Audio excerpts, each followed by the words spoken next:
ਸਤਿ ਸ਼੍ਰੀ ਅਕਾਲ ਜੀ, ਨਮਸਤੇ, ਸਲਾਮ, ਦੁਆ। ਮੈਂ ਤੁਹਾਡਾ ਆਪਣਾ ਰੋਬੀ ਬੈਨੀਪਾਲ। ਅੱਜ ਦੇ ਇਸ ਪ੍ਰੋਗਰਾਮ ਦੇ ਵਿੱਚ ਫਿਰ ਤੋਂ ਮੈਂ ਇੱਕ ਹੋਰ ਸ਼ਖਸੀਅਤ ਦੇ ਨਾਲ ਤੁਹਾਡਾ ਰਾਬਤਾ ਕਰਵਾਉਣ ਜਾ ਰਿਹਾ। ਖੁੰਡ ਚਰਚਾ ਦੇ ਇਸ ਮੰਚ ਦੇ ਉੱਪਰ ਇਹ ਪਹਿਲੇ ਦੌਰ ਦੇ ਵਿੱਚ ਅਸੀਂ ਇੱਥੋਂ ਦੀਆਂ ਐਡੀਲੇਡ ਆਸਟ੍ਰੇਲੀਆ ਸ਼ਹਿਰ ਦੀਆਂ ਉਹਨਾਂ ਸ਼ਖਸੀਅਤਾਂ ਨਾਲ ਤੁਹਾਡਾ ਰਾਬਤਾ ਕਰਵਾ ਰਹੇ ਹਾਂ ਜਿਹੜੇ ਆਮ ਤੋਂ ਖਾਸ ਬਣ ਕੇ ਆਪਣੀ ਮਿਹਨਤ ਦੇ ਨਾਲ, ਆਪਣੇ ਰੋਜ਼ਮर्रा ਦੀ ਜ਼ਿੰਦਗੀ ਦੇ ਨਾਲ ਨਾਲ ਇੱਥੋਂ ਦੀ ਲੋਕਲ ਕਮਿਊਨਿਟੀ ਨੂੰ ਕੁਝ ਉਹਨਾਂ ਨੇ ਦਿੱਤਾ, ਕੁਝ ਉਹਨਾਂ ਦੇ ਵਾਸਤੇ ਕੀਤਾ। ਸੋ ਅੱਜ ਸਾਡੇ ਨਾਲ ਜੋ ਮਹਿਮਾਨ ਨੇ ਉਹ ਪੰਜਾਬੀ ਤਾਂ ਨਹੀਂ, ਪਰ ਉਹ ਪੰਜਾਬੀਆਂ ਦੇ ਦਿਲ ਦੀ ਧੜਕਣ ਵੀ ਨੇ। ਹਰ ਕਮਿਊਨਿਟੀ ਦੇ ਵਿੱਚ ਉਹਨਾਂ ਦੀ ਆਪਣੀ ਪਹਿਚਾਣ, ਔਰ ਉਹ ਪਹਿਚਾਣ ਜਿਹੜੀ ਆ ਉਹਨਾਂ ਨੂੰ ਮੁਦਰਾ ਤਰਵੇਦੀ ਜਿਹੜਾ ਨਾਮ ਹੈਗਾ, ਉਹ ਕਹਿੰਦੇ ਨੇ ਮੁਦਰਾ ਇੱਕ ਹੁੰਦੀ ਹੈਗੀ ਜਿਹੜੀ ਵੰਨਗੀ ਪੂਜਾ ਪਾਠ ਵਾਲੀ, ਤਾਂ ਉਹ ਵਾਕਈ ਪੂਜਾ ਕਰਦੇ ਨੇ ਆਪਣੀ ਉਸ ਵੰਨਗੀ ਦੀ ਜਿਹੜੀ ਡਾਂਸ ਦੇ ਨਾਲ ਰਿਲੇਟਡ ਆ। ਮੁਦਰਾ ਦੇ ਨਾਲ ਗੱਲ ਕਰਾਂਗੇ, ਉਹਨਾਂ ਦੇ ਜ਼ਿੰਦਗੀ ਦੇ ਪੂਰੇ ਸਫ਼ਰ ਨੂੰ ਜਾਣਨ ਦੀ ਕੋਸ਼ਿਸ਼ ਕਰਾਂਗੇ ਅੱਜ ਦੀ ਇਸ ਸੱਥ ਦੇ ਵਿੱਚ, ਖੁੰਡ ਚਰਚਾ ਦੇ ਵਿੱਚ। ਆਓ ਆਪਾਂ ਕਹਿੰਦੇ ਹਾਂ ਉਹਨਾਂ ਨੂੰ ਵੈਲਕਮ, ਜੀ ਆਇਆਂ ਨੂੰ। ਮੁਦਰਾ ਜੀ ਵੈਲਕਮ। शुक्रिया, thank you very much for having me. और मैं I am looking forward for sharing my journey सबके साथ, आपके साथ, सबके साथ। सो या सबसे पहले तो मैं आपको बहुत सारी, ढेर सारी पूरे दर्शकों की तरफ से मुबारकबाद, कंग्रेचुलेशंस कहना चाहूँगा कि आपने 10 ईयर रिसेंटली 10 ईयर मुद्रा एकेडमी के पूरे किए हैं। और सभी को, मुझे और सभी को जिन्होंने ये जर्नी अपने पास से देखी है, बिकॉज वी आर समवेयर के वो उसी समय से हम साथ साथ हैं यहाँ पे, तो वो अप डाउन्स थे जो उनको पार करते हुए 10 साल का मार किया। कैसे फील कर रहे हो? बहुत अच्छा।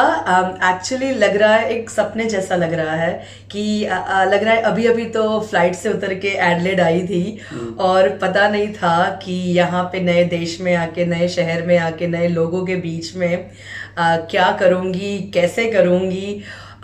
ऐसा कोई प्लान नहीं था कि यहाँ आके डांस स्कूल शुरू करनी है।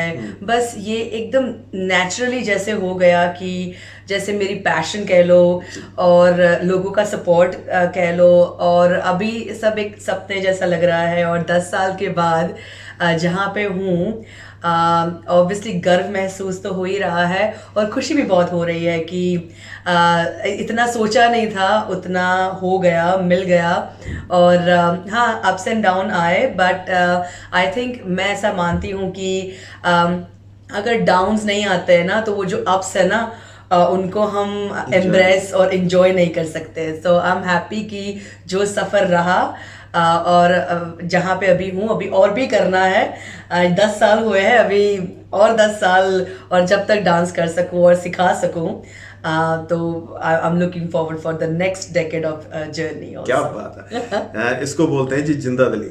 और वो जिंदा दिली आपके आप में जो आप ग्रेटिट्यूड है, जो आप the way you move in the society, तो वो एक ज़बरदस्त है। Means you are not like moving only female or male, और you are just yourself।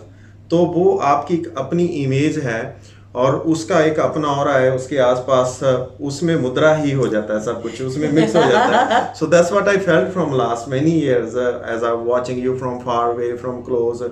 तो ये सब आपको पेरेंट्स ने जेनेटिकली वो ट्रेन उस हिसाब से किया, जो आपकी फैमिली उस हिसाब किया है, जो आपके फ्रेंड से ऐसा एनवायरनमेंट मिला, ये जो एनर्जी आप कैरी कर रही हो पिछले 10 साल से, उसके पीछे राज क्या है? हाँ, वैसे आपने ऑलरेडी आंसर दे दिया। Family, so family, this whatever I am today is all because of my family। जैसे आपको पता है कि इंडियन पेरेंट्स यूजुअली इतने ओपन नहीं होते हैं, स्पेशली समथिंग डिफरेंट देन सिर्फ स्टडीज। मेरे पेरेंट्स थोड़े डिफरेंट थे और है। आई थिंक उनकी सपोर्ट की वजह से ही जो मैं कर सकी हूँ अब तक, वो मैं उन्हीं की सपोर्ट से ही कर सकी हूँ। I have actually been brought up in a very Bollywood family. मेरी पूरी फैमिली बहुत बॉलीवुड है। मेरे पापा अमिताभ बच्चन के फैन है, क्या बात है। और मेरी मम्मी राजेश खन्ना की फैन है। तो मैं ना पहले से ही, और मेरे पापा वैसे बहुत सक्सेसफुल बिजनेसमैन है, but he loves to sing, उनको सिंगिंग काफी पसंद है। तो मैंने बचपन से मोहम्मद रफ़ी और किशोर कुमार के गाने सुन के मैं बड़ी हुई हूँ। जी। सो अभी मुझे सारे गाने वो पुराने आते हैं, बिकॉज मैं बचपन से वही सुन के मेरे घर में सुबह होती थी, और अभी भी होती है। तो यस, दैट इज माय, मेरे पहले से मेरे घर में एक जैसे एक रूल था कि आपको, हाँ, पढ़ाई में आपको अच्छे नंबर लाने हैं। तो मेरे पढ़ाई में अच्छे नंबर आते थे, तो वो मेरा एक गुड पॉइंट था, ताकि वो बिकॉज मैं स्टडीज में अच्छी थी, मुझे ये बाकी सारी एक्टिविटीज अलाउड थी। तो ये जो स्टडी में अच्छे नंबर लाने का जो एक टारगेट आपको दिया जाता था, वो नेचुरली हो जाता था, या अपने दूसरे जो पैशन जो जिस पे आप आज 10 साल का मार्क लेके आई हो, उसको पूरा करने के लिए, उस पैशन को पूरा करने के लिए स्टडी ज्यादा हार्ड करते थे? नहीं, यूल बी सरप्राइज, मैं ना पहले से ही दो क्वालिटी मेरे में, मैं बहुत कंपेटिटिव हूँ। तो पढ़ाई में भी मैं पहले से ही बहुत कंपेटिटिव थी, और मुझे पहले से ही वो माहौल दिया गया था कि पढ़ाई इज इम्पोर्टेंट, और आप वो करो तो फिर आप वो सब बाकी सारी एक्टिविटीज भी कर सकते हैं। और मैं जो स्कूल से बिलोंग करती हूँ, आई थिंक वो थोड़ा बहुत क्रेडिट में, नॉट थोड़ा बहुत, काफी सारा क्रेडिट मैं स्कूल को भी देना चाहूंगी, बिकॉज मेरी स्कूल में ना overall development was very very given so much importance पहले से, कि पढ़ाई तो इम्पोर्टेंट है ही, एक्स्ट्रा करिकुलर एक्टिविटी भी, स्पोर्ट्स, डांस, आर्ट, सब बहुत इम्पोर्टेंट मायने रखते हैं। और मेरे पापा, मेरे बड़े भैया दोनों वही स्कूल से पढ़े हैं जहाँ से मैं पढ़ी हूँ। तो नहीं, वो कंपेटिटिवनेस और लीडरशिप की वजह से मैं पहले से ही बहुत सारी एक्टिविटीज में पार्टिसिपेट करती थी, और वहीं से वो डांस का जुनून आया, और फिर घर में बॉलीवुड का माहौल, और फिर मैंने actually Bharatanatyam classical dancing training ली है तो इंडिया में मैं, और मैं सिर्फ 5 साल की थी तब से मैंने डांस करना शुरू किया है, डांस स्कूल के प्रोग्राम में वगैरह में। सो वो पहले से ही वो बोलते हैं ना, वो खून में है। हाँ, और बस आगे जाके वही पैशन को फॉलो किया। तो मुझे ये लगता है पूरा आपका जो जर्नी देखते हुए कि पेरेंट्स अगर अच्छी इंस्टीट्यूशंस यहाँ पे ज़्यादा मार्क्स से ज़्यादा बेहतर कि उसकी ओवरऑल डेवलपमेंट पर्सनैलिटी की हो, क्योंकि यू नेवर नो कि आपके बच्चे में क्या क्वालिटीज़ हैं, तो वो आइडेंटिफिकेशन यहाँ पे होती है। अगर वो इंस्टीट्यूशन चूज किया जाए तो डेफिनेटली और पता नहीं कितने मुद्रा और आर्टिस्ट जो पैदा हो सकते हैं। एब्सोल्युटली, बहुत इम्पोर्टेंट है, बिकॉज पहले से ही मैंने स्टेज पे, कितनी छोटी थी तब से मैं स्टेज पे गई हूँ, whether it is vocal competition बोलने के लिए, या फिर I was a prefect, head girl, तो वो पहले से स्टेज का डर ही नहीं है। तो जैसे आज सब पूछते हैं कि कैसे आप स्टेज पे जाके, या मुझे बोलना होता है माइक पे या डांस करना होता है, मुझे कभी क्राउड से ज्यादा क्राउड होता है ना, तो मुझे ज्यादा और एनर्जी आती है, and that is all because बचपन से जो वो मिला है। सो आई थिंक अभी तो वैसे जमाना बदल गया है, पहले बहुत स्ट्रिक्ट थे, और अभी भी I think whoever is watching this, मैं तो एक ही एडवाइस दूंगी, as like parents should let their kids follow their hearts, definitely. और पापा ने मुझे एक चीज सिखाई है कि रिस्क लो लाइफ में, लेकिन कैलकुलेटिव रिस्क लो। तो ऐसा नहीं कि सब छोड़ छाड़ के घर छोड़ के हीरोइन बनने चले जाओ बॉलीवुड में, that is following passion, but वो कैलकुलेटिव रिस्क नहीं है। तो आप कुछ ऐसा करो लाइफ में कि आपकी जो मेन, जैसे मुझे बोला था पहले कि आप पढ़ाई, आपका एक काम तो एक होना ही चाहिए जो आप करो, और साइड में फिर आप जो भी मर्जी चाहे अपना वो दिल बहलाने के लिए, लाइफ में वो हैप्पीनेस के लिए वो करो, और रिस्क लो, कैलकुलेटिव रिस्क लो। तो इस आपके कैलकुलेटिव रिस्क से मुझे एक बात याद आ रही है कि दुनिया में अगर एक गुजरात से आया पर्सन और पंजाब से आया पर्सन साथ साथ बिजनेस करें, उनको दुनिया में कोई बीट नहीं कर सकता।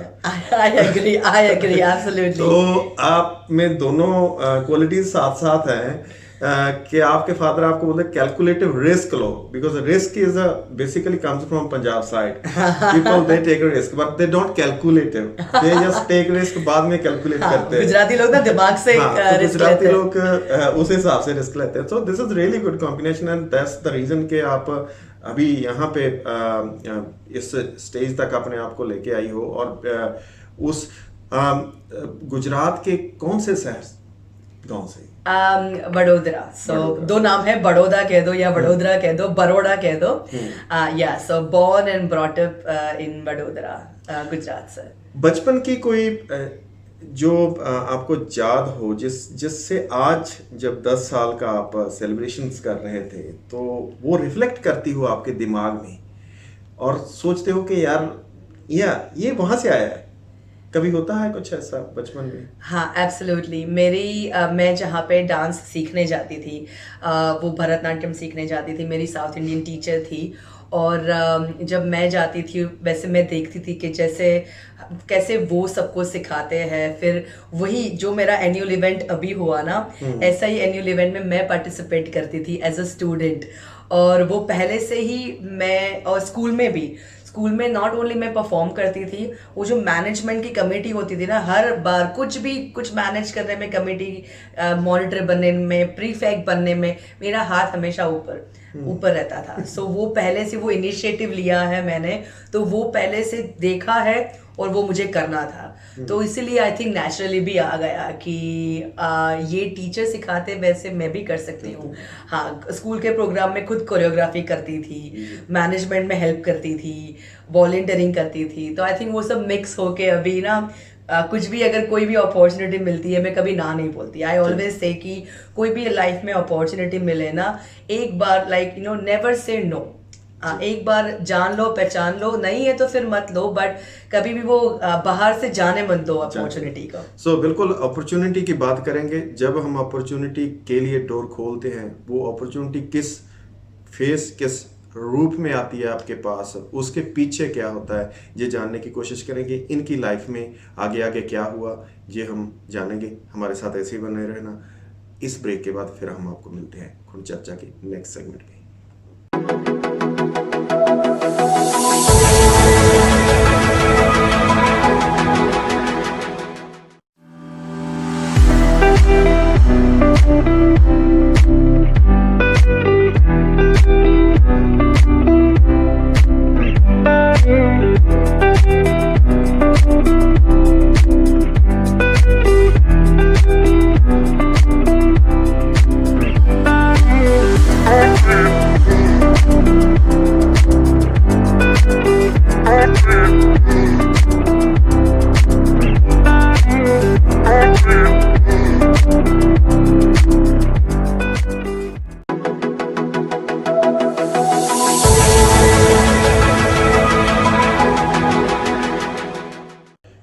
जी नमस्ते एक बार फिर नेक्स्ट सेगमेंट में। थैंक्स, आप हमारे साथ बने हुए हो और मैं आपको यकीन दिलाता हूँ बहुत सी बातें हैं, अभी तो बहुत आगे जाना है। सो ये मुद्रा त्रिवेदी है, कोई आम खास नहीं है। तो इनके साथ बहुत सारा एक्सपीरियंस है इनके लाइफ के, जिससे आप भी सीखोगे, हम भी सीखेंगे।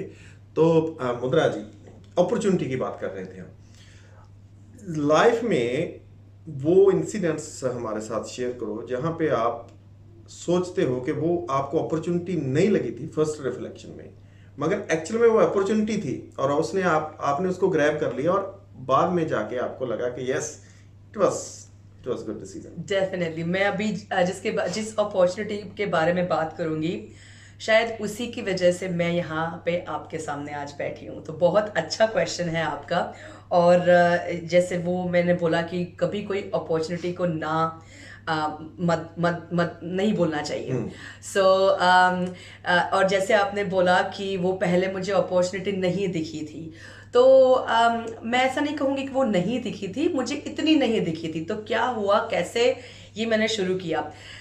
ये जो इंसिडेंट है ना, वो मैं शायद 50वीं बार डिस्कस कर रही हूँ किसी के साथ, पर हर बार मैं करती हूँ तो मुझे इतनी ही एक्साइटमेंट होती है, because that was a moment I started this whole thing. So मैं हर बार वो मोमेंट के बारे में बात करती हूँ तो मुझे इतनी ही खुशी मिलती है, इतनी ही एक्साइटमेंट आती है। सो मैं जब मेरी जो पहली स्टूडेंट थी, उसकी मम्मी के साथ मेरी पहचान हुई थी और मैं उनके घर पे गई थी इन ऑस्ट्रेलिया। और वो कुछ कोई फ्रेंड के थ्रू ही थी, और मैं उनके घर पे गई थी मेरे यहाँ पे आने के 15 दिन के बाद सर। और बात बात में बात हुई कि आपको क्या पसंद है, और मैंने बोला कि मुझे डांस बहुत पसंद है। और फिर उन्होंने बोला कि मेरी बेटी को भी बहुत डांस पसंद है, तुम आप सिखाओगे मेरी बेटी को? मैंने बोला अभी ना मैं इंडिया से नई नई थी, किसी और के घर में रह रही थी। मैंने बोला मेरे पास तो जगह भी नहीं है सिखाने के लिए। उन्होंने बोला याद रखना, जब भी आपके पास जगह हो मेरी बेटी आपके पास आएगी। और फिर कुछ ऐसा हुआ कि 1 महीने बाद मैं और मेरे हस्बैंड दूसरे घर में शिफ्ट हुए, और एक छोटा सा यूनिट हाउस था, और वहाँ पे जगह थी लिविंग रूम में। और फिर मैंने उनको बोला कि हाँ अभी मेरे पास खुद की जगह है, वैसे तो मैं एक को सिखा सकती हूँ आपकी बेटी को। और फिर उन्होंने बोला कि अच्छा मेरी बेटी ने बोला है कि उसकी फ्रेंड भी आएगी साथ में। मैंने बोला बहुत बेहतर है, 2 लोगों को सिखाते हैं। और फिर मैंने सिखाया, वो मेरे पहले 2 स्टूडेंट्स थे, और मैंने सैटरडे संडे उनको सिखाना शुरू किया, and they were really good, so they were picking up also very very well. और फिर पता नहीं उस टाइम पे तो फेसबुक सोशल मीडिया इतना नहीं था, वर्ड ऑफ माउथ ज्यादा था। तो जैसे ऐसा हुआ कि वर्ड ऑफ माउथ से अच्छा आपकी बेटी कहाँ पे, अच्छा वो डांस सीखने, अच्छा यहाँ पे डांस सिखाते हैं, ऐसे कर करके मेरे 10 स्टूडेंट हो गए।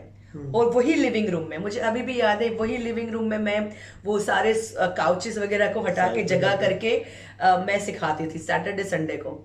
फिर थैंक्स टू माय नेबर जिन्होंने कंप्लेन की, उनकी कंप्लेन की वजह से जो आगे हुआ वो हुआ, because obviously you know it's a commercial thing.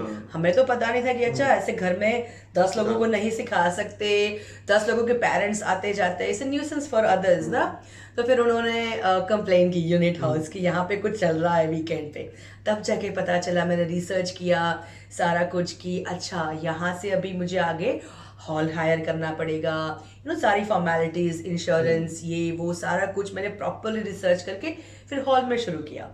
फिर 12 से 1 का क्लास था, फिर 10 से 20 हुए, 20 से 30 हुए, एंड देन आई थिंक धीरे धीरे social media, word of mouth, फिर वहाँ पे thanks to I would say कि ऑल द कम्युनिटी एसोसिएशन और जो ऑर्गेनाइजेशंस जो यहाँ पे जैसे दिवाली मेला, इंडियन मेला, वो सब करते हैं, बिकॉज जो मैं सिखाती थी मेरे बच्चों को वो उनको परफॉर्म करने का प्लेटफॉर्म। तो बहुत सारे ऐसे लोग हैं जिन्होंने मुझे वो प्लेटफॉर्म दिया।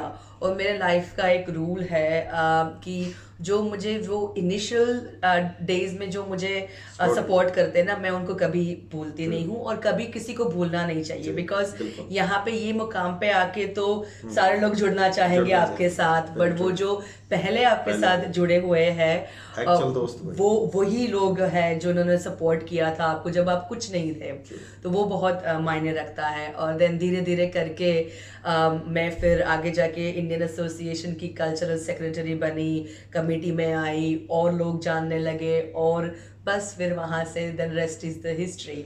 यही मेरा क्वेश्चन था अगला कि आप देखो, आप अपनी पर्सनल लाइफ के साथ साथ डांस भी सिखाते हो, और उसके अलावा बहुत सी अदर ऑर्गेनाइजेशंस हैं जिसमें आप अपना रोल अदा कर रहे हो। सिर्फ ये नहीं कि वहाँ पे आपका नाम है, आप मीटिंग मिस नहीं करते, आप उनको जो बनता है उनका पार्ट है उसको भी फुलफिल करते हो। कितनी ऑर्गेनाइजेशंस अब तक आप जिसका पार्ट हो, और वो कैसे मैनेज करते हो?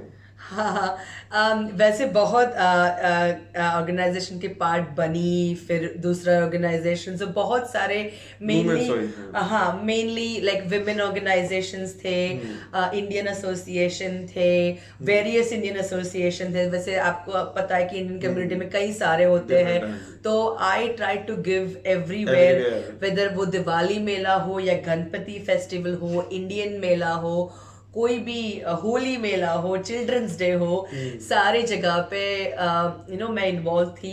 तो इसीलिए जैसे मैंने बोला कि वो स्कूल से आया है वो लीडरशिप मेरे में, कि सिर्फ परफॉर्मेंस नहीं, मुझे ऑन स्टेज और बैक स्टेज दोनों पसंद है। तो ऑन स्टेज पे परफॉर्म करना, बोलना, एंकरिंग करना, बट बैक स्टेज का पूरा मैनेजमेंट करना वो भी उतना ही पसंद है। सो मैं I am somebody who will always raise my hand कि अच्छा ऐसा करना है, अच्छा ओके चलो करते हैं, लाइक कुछ नया करना है चलो करते हैं, लाइक दैट। अच्छा, जब आप ये सोचते हो कि हाँ चलो कुछ करते हैं, कोई भी आपको इसके पीछे आपको लगता है कि कुछ छुपा हुआ एक जो मकसद है आपका, जो आपको लगता है कि यार मैं अकेली फुलफिल नहीं कर सकती, इट्स कम्युनिटी इवेंट एक्चुअली, तो अगर इनके पास मैं जाती हूँ, अपना आइडिया वहाँ पे डिलीवर करती हूँ, हो सकता है हम जॉइंटली उस पर एफर्ट करें और हम अपने कम्युनिटी को उस डायरेक्शन में लेके जा सके, और वहाँ पे नहीं होता तो फिर आप नेक्स्ट डोर जाती हो, फिर नेक्स्ट डोर जाती हो। कुछ ऐसा है दिमाग में जो चलता है, जो आपको लग रहा है आप डिलीवर नहीं कर पा रही throughout your own skill, own working area, तो कुछ है ऐसा जो चाहती हो आप to make a change in our society? अभी तक ऐसा था, बट आई थिंक अभी अभी मेरे डांस स्कूल का जो 10 साल का एनिवर्सरी सेलिब्रेशन हुआ, आई थिंक वो फुलफिल हो गया। अच्छा। हाँ, बिकॉज जब आप एक डांस स्कूल चलाते हो छोटी सी, और तब आप एक बड़ा इवेंट करना बहुत बड़ा रिस्क हो जाता है, बिकॉज जैसे आपको पता है कि ऑस्ट्रेलिया में रूल्स रेगुलेशंस फॉलो करने पड़ते हैं सारे, स्पेशली दीज डेज। तो पहले, आज से 5 साल पहले मैं नहीं सोच सकती थी कि मैं मेरा खुद का इवेंट करूंगी, बिकॉज कई सारे खर्चे आते हैं साथ में, बहुत सारे, वो एक आदमी का काम नहीं है, it's a team. So now because I have grown और मेरी खुद की अभी टीम है।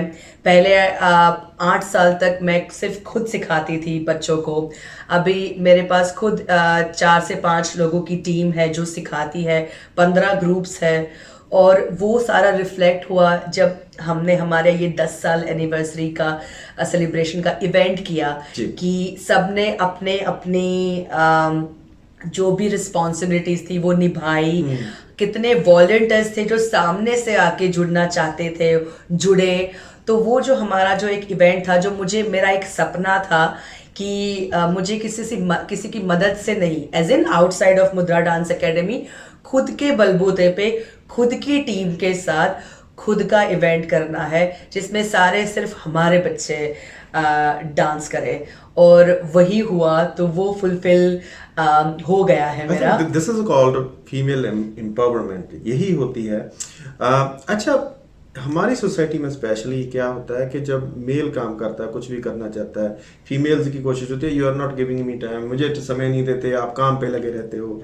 तो मुझे पता है कि आपके हस्बैंड बहुत सपोर्टिव हैं, मगर कहाँ कहाँ पे जो आपको रियली लगता है कि यहाँ पे एक्स्ट्रा ऑर्डिनरी थे वो, मतलब means they really done good job, and उनकी वजह से आप यहाँ तक हो? Yeah, definitely. It is very very important कि not only husband, अगर आप फैमिली के साथ हो तो आपकी फैमिली सपोर्टिव होना बहुत जरूरी है।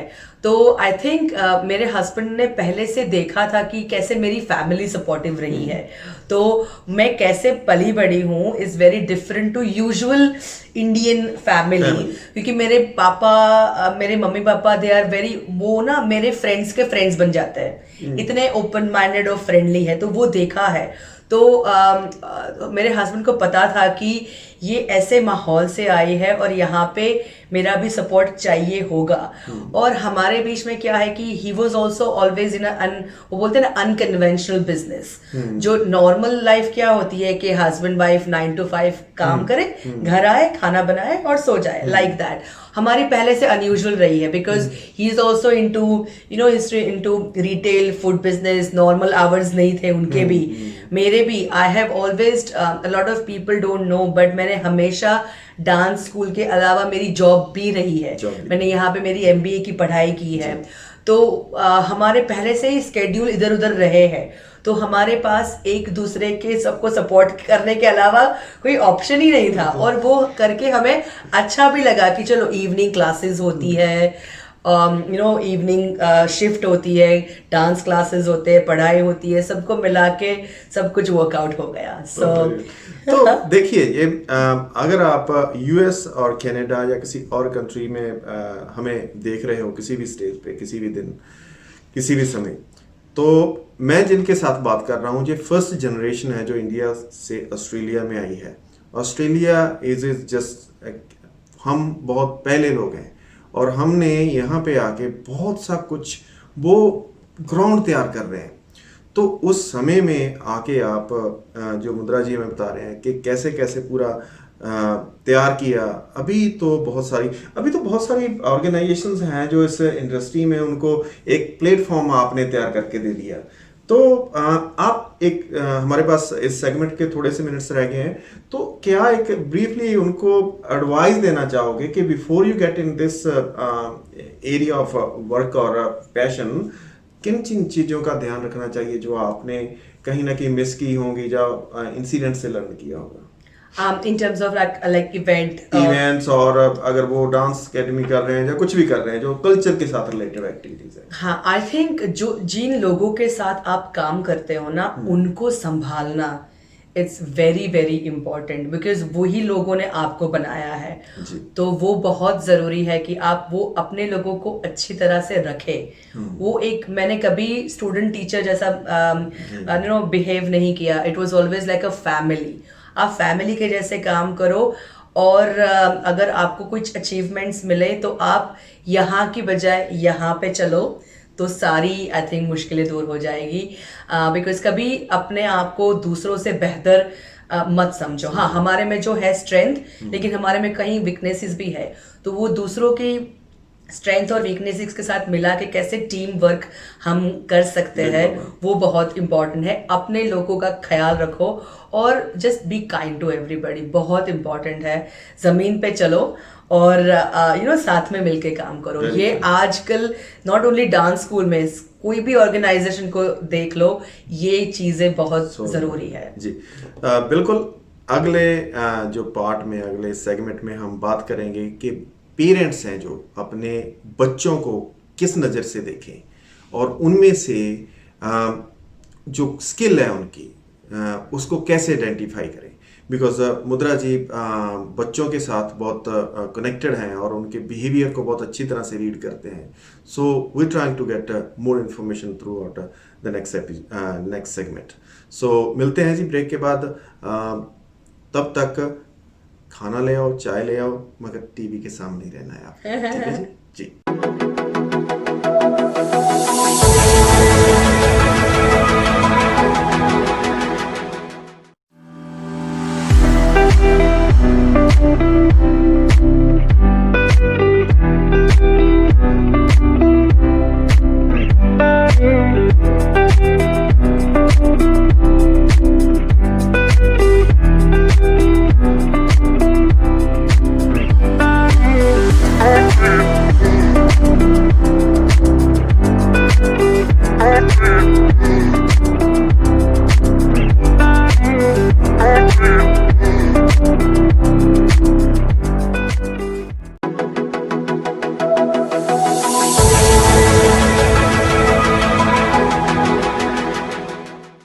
जी नमस्ते अगेन।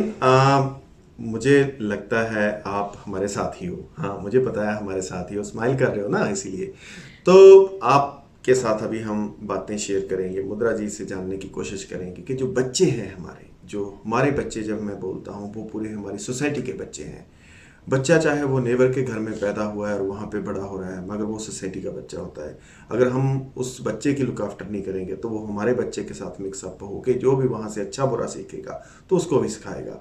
बच्चों की जो स्किल्स हैं उसको कैसे आइडेंटिफाई करना चाहिए, वो हमारा इस पूरे पार्ट में फोकस रहेगा। सो सबसे पहले मुद्रा जी, एक चीज़ मैं जाननी चाहता हूँ। मैं पिछले पूरे क्वेश्चन और मेरे दिमाग में आ जाता है, उसको मैं पीछे दबा लेता हूँ। आपने शुरू जब 10 साल पहले जब आप यहाँ पे आए तो छोटे छोटे बच्चों को सिखाना शुरू किया।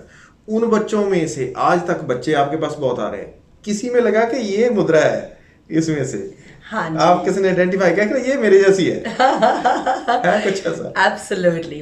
और वो जो मुद्रा है ना, वो थी मेरी जो पहली स्टूडेंट अच्छा, जो थी, जिसके बारे में मैंने पहले बात की। ओके। हाँ, वो दूसरी मुद्रा है और मैं बोलूंगी कि काफी अच्छा वर्जन है मुद्रा का।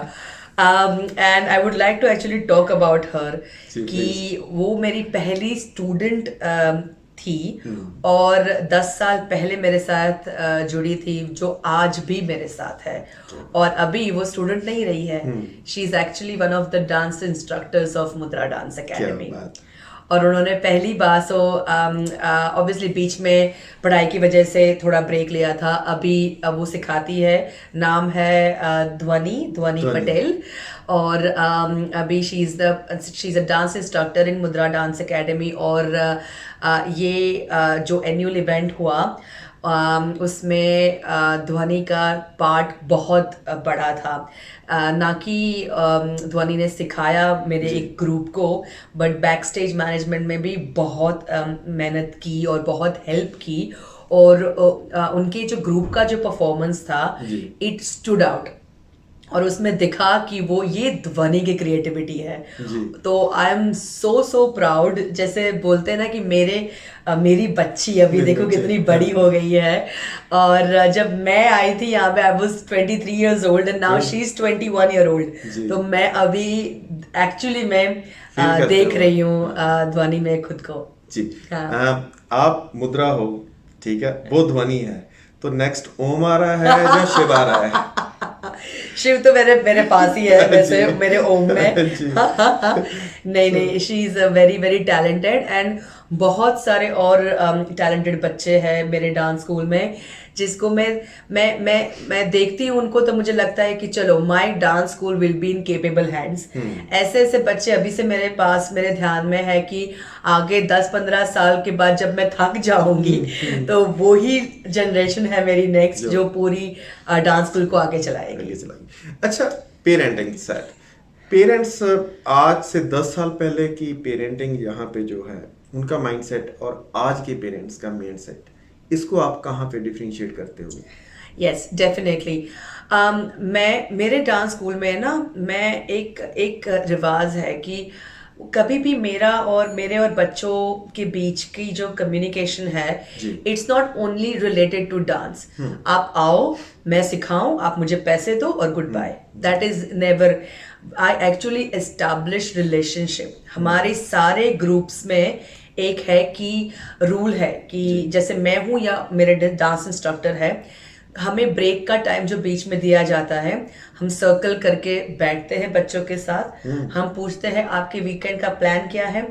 और बिकॉज वो इतने अटैच्ड हैं हमारे साथ, सब कुछ बताते हैं। कभी कभी ना बताने वाली चीजें भी बताते हैं, मेरे घर में ये हुआ वो हुआ, नई गाड़ी ली, नए कपड़े लिए, मैंने नए शूज लिए, आज स्लीप ओवर पे जाना है, बर्थडे पार्टी जाना है। सो दैट वे ना कि मेरा और उनका रिश्ता और कनेक्शन बनता है, दे बिकम फ्रेंड्स। मैंने देखा है कि मेरे डांस क्लासेस में फ्रेंडशिप बनी हुई है जो आगे जाके they have become best of friends. तो वो बहुत इम्पॉर्टेंट है कि वो रिलेशनशिप एस्टैब्लिश हो। और in terms of parenting, I think parents have become also more with time थोड़े और मॉडर्न। जैसे कहते हैं कि बॉलीवुड मेरा, और आजकल क्या होता है, फोन की वजह से सब मॉडर्न हो गए हैं। लाइक छोटा बच्चा भी जानता है कि मोबाइल को कैसे ऑपरेट करते हैं। तो और उनको टाइगर श्रॉफ के डांस स्टेप्स अच्छे लगते हैं, लड़की को कटरीना कैफ का स्टेप्स अच्छा लगता है। तो अभी ना पेरेंट्स आगे आ रहे हैं। लाइक कई टाइम में मुझे फोन आता है कि मेरी बेटी 2 साल की है, मैंने बोला अभी 2 साल और ठहर जाओ। तो दे आर कमिंग आउट कि नहीं, मेरे बच्चे को भी बॉलीवुड सीखना है। सो डांस को अभी एक अलग नजरिए से देखा जा रहा है, which I am very happy about. और बॉलीवुड वो म्यूजिक ही हमारा ऐसा है ना कि वो बच्चे डांस करने लगते हैं और फिर पेरेंट्स मुझे फोन करते हैं कि यूट्यूब पे जब बजाते हैं सॉन्ग तो मेरा बेटा और बेटी डांस करता है, तो बस आपके पास भेजना है। एंड आई एम लाइक ठहर जाओ 2 साल, 4 साल के बाद most welcome. But I think I can see that parents are coming more. और वो आई थिंक वो ऐसे भी देखते हैं कि वो एक जरिया है इनडायरेक्टली हमारे कल्चर के साथ कनेक्ट होना भी। अच्छा, यही मैं क्वेश्चन पूछने वाला था कि जो डांस है, वो डांस आपको फिजिकली तो स्ट्रेंथ देता ही है, पैशन होता है एक, और कहाँ कहाँ आपको लगता है कि बिकॉज आपने यहाँ पे आके कुछ नहीं शुरू किया, आपने इंडिया से शुरू किया और बचपन से शुरू किया, तो means you know about the roots of this whole culture. तो कहाँ कहाँ हम उससे बेनिफिट ले सकते हैं? अगर हम पेरेंट्स को बात करें कि आपका बेटा, अगर आपकी बेटी अगर कुछ ऐसा रिएक्ट करती है, जो टीवी चल रहा है तो अपनी बॉडी को मूव करती है, उस हिसाब से उनको कंसिडर करना चाहिए किसी टाइप के डांस के लिए, और क्या क्या उसको बेनिफिट्स होंगे अगर वो they are trying to put them in. या डेफिनेटली, जब मेरे पास बच्चे आते हैं डांस सीखने के लिए, और जैसा हम माहौल देते हैं, जैसे हमारा म्यूजिक होता है, वो आज तक मैंने ऐसा ही सुना है कि जब पहली बार वो आते हैं ना मेरे डांस स्कूल में, तो नेक्स्ट वीक पेरेंट्स को याद दिलाना नहीं पड़ता। सुबह सुबह उठ के मेरे पास पेरेंट्स के मैसेजेस आते हैं कि हमें 7 बजे से उठाया जा रहा है कि आज तो डांस क्लास day. का डे है।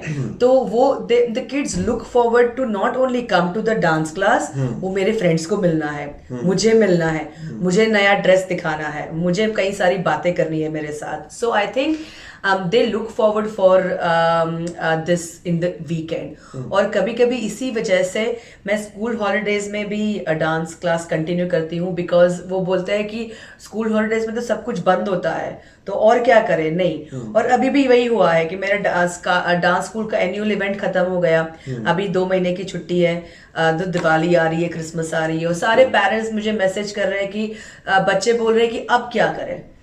तो I think that has become a routine in their lives also. तो वो स्कूल तो है ही, पढ़ाई है, बाकी एक्टिविटी भी सारी कितनी करते हैं आजकल, तो स्विमिंग करते हैं, नेटबॉल खेलते हैं, क्रिकेट खेलते हैं, बट ये डांस ऐसा ऐसी एक चीज है ना जो फन, सेलिब्रेशन, दोस्तों से मिलना, कुछ नया सीखना और एंजॉय करना। हाँ, मुझे लगता है ये भी है कि जब आप कोई गेम प्ले करते हो, नेटबॉल और समथिंग, वहाँ पे आपका एक टारगेट होता है जो वटेवर। तो ये जो डांस, कोई भी डांस है, तो उसमें तो आप just like you are relax, you free. हाँ, तो फ्लाई, आपके थॉट फ्लाई करती है। थॉट से बात ज्यादा आई कि आप थॉट प्रोसेस में बहुत विश्वास करते हो, yes. कि जो सोचो वो मिल जाता है। तो आपकी लाइफ में कैसे ऐसे इंसिडेंट हुए जहाँ पे आपने लॉ ऑफ अट्रैक्शन को में बिलीव किया और आपको लगा कि यार yes I thought that and I kept walking on that thought and I achieved it? Definitely, ये इसके बारे में मैं जो अभी तक अप्स के बारे में बात की ना, अभी थोड़ी डाउन के बारे में बात करूंगी। नॉट रियली डाउन, बट थोड़ी जो डिसअपॉइंटमेंट्स आती है। जैसे मैं यहाँ पे आई तो मैं तो खुशी खुशी डांस क्लासेस शुरू किए, फिर हम लोगों ने परफॉर्मेंस करने शुरू किए। जैसे ही आप परफॉर्म करते हो ना, specially in the Australian society here, जिनके लिए लाइक नॉन इंडियंस लोगों के लिए, I think they respect Bollywood and Indian culture so much, so vibrant, colourful, तो उनको बहुत अच्छा लगता है। तो हमें कई सारे ऑफर्स आने लगे परफॉर्म करने के लिए, और मैंने जैसे बोला कि सारी अपॉर्चुनिटीज एक्सेप्ट कर ली। हम लोग विक्टोरिया जाके मिल्डूरा फेस्टिवल में परफॉर्म किया, यहाँ पे ऑज एशिया में परफॉर्म किया, तो कई सारी, फिर वहाँ से वेदर इट इज फेस्टिवल से लेके बर्थडे पार्टीज तक के, वेडिंग के लेके कॉर्पोरेट इवेंट्स तक, कहीं कोई भी इवेंट को, परफॉर्मेंस को मैंने ना नहीं बोला। तो वो शुरू हुआ as a passion, but see nothing comes for free these days.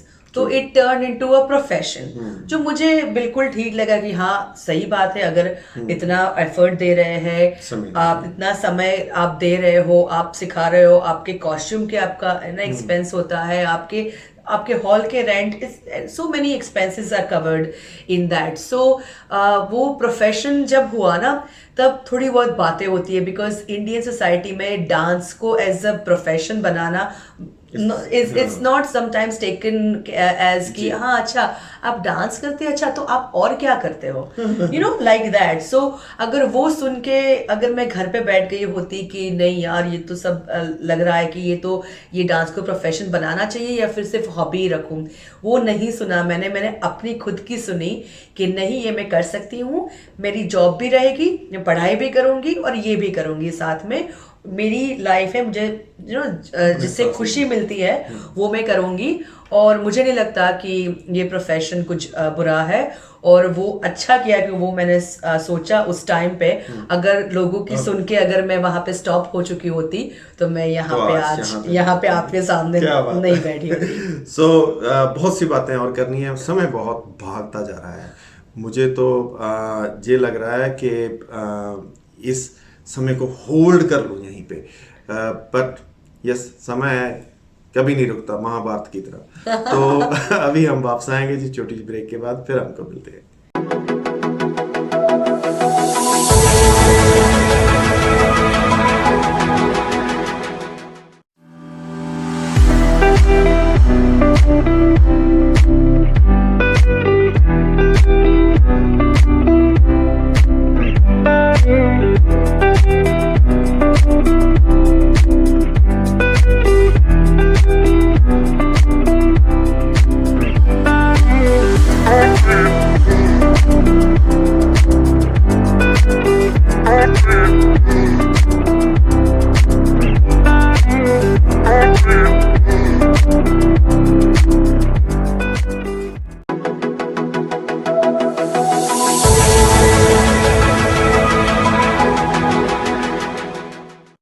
जी, एक बार फिर आपके कचहरी में मैं आपका रॉबी बेनीपाल। इस खुंड चर्चा में मेरे साथ मेरे मेहमान हैं मुद्रा त्रिवेदी जी।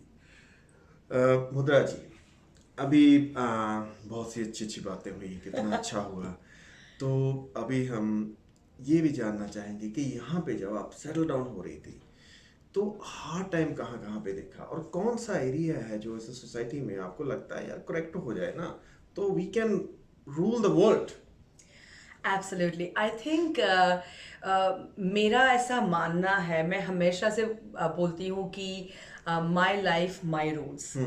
मैं ना, मेरी वो आई एम लियो, तो वो एकदम वो लीडरशिप एक तो, और ये माई किंगडम माई रूल्स आ जाता है। बट आई थिंक मुझे ऐसा लगता है कि सब में ये होना चाहिए, बिकॉज ना ये जो सोसाइटी जो बोलते हैं ना, वो सोसाइटी किन से बनी है? वो हमसे, आपसे, हम लोगों से ही बनी है।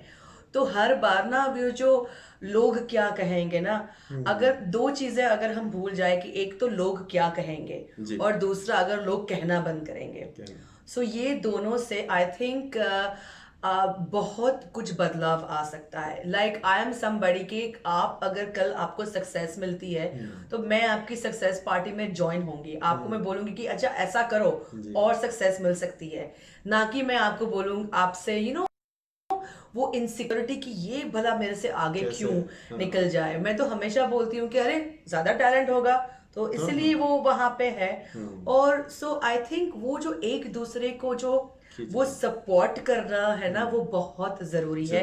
Instead of pulling each other down, हम अगर साथ में मिलके सबकी सक्सेस से अगर हम लोग खुश हो और मदद करें, और सबसे पहले तो भूल जाए कि लोग क्या कहेंगे। बिकॉज मेरी लाइफ में वही था, जैसे मैंने आपको बोला कि अच्छा आप डांस करती है, तो बिकॉज वैसे उनको मैं कहाँ बोलूँ कि मेरे पास 4 डिग्रीज है, तो मैं वो एडवर्टाइज नहीं करती, राइट? मेरे I have done engineering, I have done MBA, real estate का पढ़ा है, इतनी डिग्रीज है मेरे पास, तो मैं वो एडवर्टाइज नहीं कर सकती, वो नहीं करती मैं। डांस है वो जो दिख जाता है, बिकॉज वो स्टेज पे परफॉर्म करते हैं, वो क्रिएटिविटी दिख जाती है, इसलिए। तो वो लोगों ने जब बोला कि अच्छा डांस करते हो, वो सुन के अगर मैं घर पे फिर मैं भी वही 9 to 5 जॉब में लग जाती, जिसमें कोई बुरा नहीं है, बट फिर मैं मुझे पता है, मैं खुद को जानती हूँ, मैं बोर हो जाती। तो ये डांस एक ना वो 9 to 5 की जिंदगी से एक वो खुशी वाला जो वो माहौल, जो एक हैप्पी वाला आवर जो एवरी डे मिलता है, एवरी वीक मिलता है, वो मैं सबको बोलना चाहूंगी। नॉट नेसेसरली डांस, आपको डांस में शौक होना जरूरी नहीं है, बट स्पेशली ना मैं सारी वो मम्मीज को बोलना चाहती हूँ, सारी जो मम्स है जो they have been very busy after the kids and family, which is great. मैं तो हैट्स ऑफ करती हूँ कि वो संभाल सकते हैं, मेरे बच्चे नहीं है, मैं सब मैं कर सकती हूँ, हैट्स ऑफ टू देम कि वो बैलेंस करते हैं। बट मैं उनको बोलना चाहूंगी कि 1 घंटा निकालो वीक में, आप स्विमिंग करो, गिटार सीखो, मार्शल आर्ट करो, जो भी करो, डांस करो, सिंगिंग करो, बट एक वो घंटा जिसमें आप अपने साथ रहो और आपको जो पसंद है वो करो। So I think that is something my message to the society. और वो जो मम अगर वो करना चाहे ना, आई रिक्वेस्ट सोसाइटी कि उसको करने दो, बिल्कुल। दैट इज आई थिंक आपके इन डिफरेंट डिफरेंट जो वनगी हैं जे अलग अलग तरह की, जैसे मार्शल आर्ट की बात की, यस तो वो लड़कियों को मार्शल आर्ट सीखना चाहिए, तो उसके उसमें से एक क्वेश्चन पैदा हो रहा है कि फीमेल एम्पावरमेंट की असल डेफिनेशन क्या है, कि वो मार्शल आर्ट घर में यूज करने वाली तो नहीं है क्या? आजकल फीमेल एम्पावरमेंट होनी कैसे चाहिए, बिकॉज आई एग्री। इट नहीं, सबकी ना आजकल दो, एक तो फेमिनिज्म और हाँ। वुमेन एम्पावरमेंट की डेफिनेशन बहुत अलग अलग है। अलग अलग है। मैं कभी फेमिनिज्म का झंडा नहीं उठाती, जी। मैं कभी नहीं बोलती कि वुमेन एम्पावरमेंट के लिए मुझे ये करना है वो करना है। I think I believe in equality. True. हाँ, अगर आपको equality is very important, because that is where feminism is like only women में ये है नहीं। I have actually seen, I got friends who are like men, और उनकी भी स्ट्रगल मैंने देखी है। A lot of time reversed cases भी होते हैं। तो I think it doesn't matter men, women, male, female. I think equality. Like martial arts, it is for protection. हाँ, Men, women, both. both. Cricket, I am a big cricket. आप मुझे cricket का कोई भी क्वेश्चन पूछो, मुझे पता है, टेक्निकलिटी पता है। वैसे सोचते हैं कि अच्छा, लड़कियों को क्रिकेट के बारे में क्या इतना पता है। नहीं, that way when I will say कि नहीं, वहां पे मैं आऊंगी कि नहीं। ये इक्वालिटी एवरीवेयर। अगर आप काम भी करते हो तो अच्छा, ये मैं कॉर्पोरेट में काम करते हैं, मेन विमेन को इक्वल अपॉर्चुनिटी मिलनी चाहिए। And here I think I can C in Australia specifically workforce में आप देखोगे कि एवरीवेयर इट इज इक्वल। सो वो आई think that is women empowerment. And the other definition of women empowerment comes from, again, the same message which I said before, supporting each other. If my somebody I know is going through tough time, I would go and help that person. कोई मेरी friend है जो women है जिसने अपना खुद का business शुरू किया, आई वुड वांट कि a group of women come, go and buy their stuff और support their business. I think that is more women empowerment. Supporting each other is what I think is true. अच्छा, आप because शुरू से आप बहुत social रही हो सभी के साथ, तो आपके साथ बहुत सारी फीमेल्स होंगी जो आती होगी, अपनी पर्सनल जो प्रॉब्लम्स शेयर करती हैं। तो और दूसरी और आप लोकल कम्युनिटी है, जो ऑस्ट्रेलियन कम्युनिटी है, जो ऑजी हैं, उनके साथ भी आप बहुत क्लोजली कनेक्टेड हो, उनकी नेचर भी आप जानते हो। तो हमारी जो औरत है, जो इंडिया से आई हुई, बॉर्न होके आई हुई औरत है, उसमें कौन सा एरिया जिस पे उनको काम करना चाहिए, ताकि वो अपने आप को, आई एम नॉट सेइंग कि वो उनसे नीचे है, हो सकता है उनसे ऊपर हो, मीन्स वो बैलेंस्ड हो जाए उनकी लाइफ, उनको जीने का और मजा आए। जो ऐसे लोग हैं, सभी नहीं मगर कुछ है सोसाइटी में। एक्चुअली सभी लोग होते हैं, बट वो बाहर खुल के आते नहीं हैं। आई थिंक वो सेम ही मैसेज में वापस कहूंगी कि जो यहाँ की जो local community, because I have got friends, मेरी कॉलीग्स लोकल कम्युनिटी की है, मेरे डांस की वजह से भी I not get like interact with a lot of local women. तो आई थिंक उनकी सोच जो है ना, वो कई बार जब मैं बोलती हूँ ना कि हमारे में ऐसा होता है कि कि not all the husbands always support wife उनके ड्रीम्स पूरे करने के लिए। सो उनको बहुत वो ताज्जुब होता है कि अच्छा, सो बिकॉज वो ऐसे रेज ही नहीं हुए हैं यहाँ पे। तो आई थिंक वो जो एक चीज जो समझनी चाहिए कि आपको, मैं ऐसा नहीं बोलती कि आप रेबेलियस हो, झगड़ा करो और घर से बाहर अपनी खुद की इच्छा पूरी करने के लिए जाओ, बट आई वुड से कि बैठो, बात करो कि मुझे ये पसंद है, आप एक घंटा घर संभाल सकते हो या बच्चे संभाल सकते हो, और आप भी जाओ, आपको क्रिकेट खेलना है, आप क्रिकेट खेलो, मैं जाके गिटार सीखूंगी। So I am not telling all the women to be कि आप झंडा उठाओ अगेन वुमेन एम्पावरमेंट का, नहीं, आप बस आपकी थोड़ी सोच बदलो कि आप अपनी जो इच्छा है वो make your dreams come true. और कई सारे ड्रीम तो बहुत छोटे होते हैं, लाइक कई लोगों को सिर्फ, हाँ, कई लोगों को के ड्रीम होते हैं सिर्फ जाके दूसरे 4 लोगों से मिलना। तो it's okay, do it, it's fine. आपको वो जो कोई रोक टोक नहीं है, आपकी लाइफ है, और कई सारी चीजें ये जो है वो साथ बैठ के बात करके भी सॉल्व हो सकती है।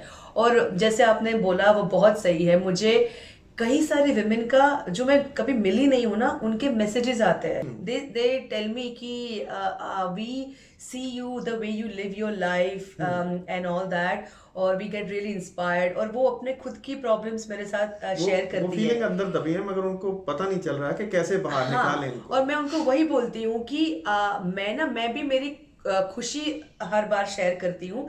मेरे लाइफ में भी प्रॉब्लम्स होते हैं, स्ट्रगल्स होती है, मेरी life is not always like happy and very like lively, मैं हर दिन पार्टी नहीं करती हूँ, बट वो जो मोमेंट्स जब खुशी मिलती है ना, वो मैं उसको एम्ब्रेस करती हूँ, एंड आई मेक श्योर कि I keep doing things I love, ताकि उससे जो खुशी मिले ना, उससे बाकी के गम ना थोड़े वो कम। हाँ, वो बैलेंस हो जाए। तो इट्स अबाउट, वो तो हमेशा आते रहेंगे, इट्स अबाउट कि वो एक्सेप्ट करो और फिर आगे बढ़ो, इज व्हाट आई। अच्छा, बॉलीवुड के आप बहुत पास हो, क्रिकेट बहुत देखते हो, और खाने का भी आपको बहुत शौक है। खाने का ही है या बनाने का भी?